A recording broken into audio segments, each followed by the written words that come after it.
Nung tinutow si Terra Nova going to Anchorage, hindi na siya umabot. Bali, nag-list na siya ng starboard side. Dito siya nag-settle na sa about 3 nautical miles from shore.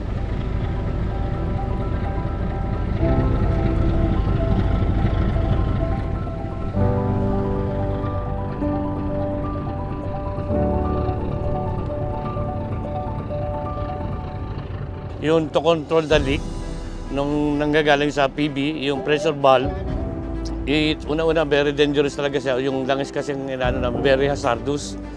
Hindi lang sa mga tao ko, kahit dito, di ba, pag marami ka nakikita, lalo na sa mga bata, na-inhale nila yun, sa katawan yun. Una-una, masecure namin yung leak na dahil sa 24 pieces, we only corrected 4. So we still have 20 more. And then after correcting yung mga natapos namin yung leak, na-correct na namin permanent. And then we start for siphoning. May makikita ka, may tagbot kami dalawa. Pag may lumalabas dito, silang sumasalo. Sinasalo nila para hindi na pupunta sa shore. Kung makikita, mayroon kami 2 tagbot ngayon.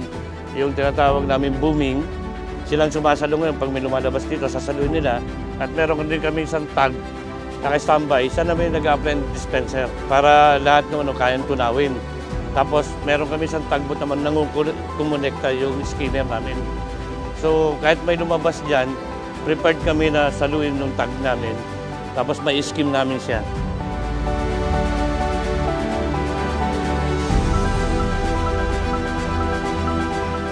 Gumagamit kami ng drone.